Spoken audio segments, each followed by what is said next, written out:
Well,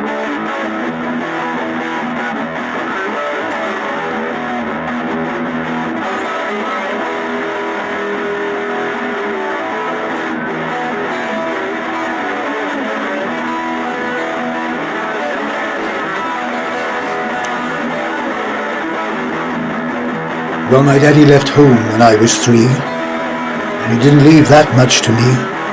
Just this old guitar and an empty bottle of booze. Now, I don't blame him because he ran and hid, but the meanest thing he ever did was before he left, he went and named me Sue. Well, he must have thought it was quite a joke. He got lots of laughs from lots of folks. Seems I had to fight my whole life through. Some gal would giggle and I'd get red, and some guy would laugh and I'd bust his head. I tell you, life ain't easy for a boy named Sue. Well, I grew up quick and I grew up mean. My fists got hard and my wits got keen. Roamed from town to hide my shame. I made me a vow to the moon and the stars that I'd search the honky-tonks and bars and kill the man that gave me that awful name. But it was Gatlinburg in mid-July, and I just hit the town and my throat was dry. So I thought I'd stop and have myself a brew. An old saloon on a street of mud, at a table dealing stud, sat that dirty old mangy dog that named me Sue.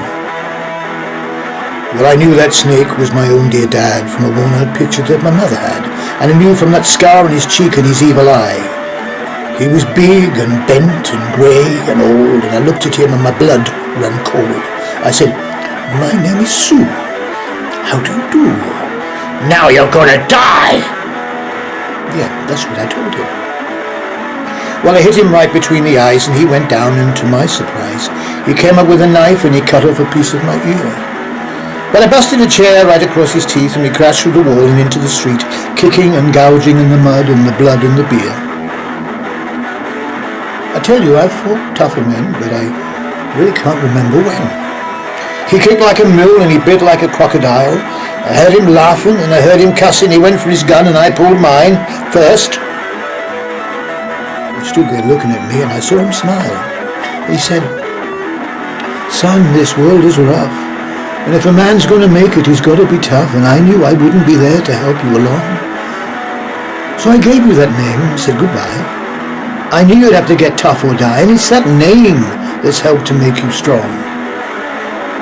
"Yeah," he said, "now you have just fought one hell of a fight, and I know you hate me, and you've got the right to kill me now, and I wouldn't blame you if you do. But you ought to thank me before I die for the gravel in your guts and the spit in your eye, because I'm the son of a bitch that named you Sue." Yeah, what could I do? What could I do? I got all choked up and threw down my gun. I called him Pa and he called me a son, and I came away with a different point of view.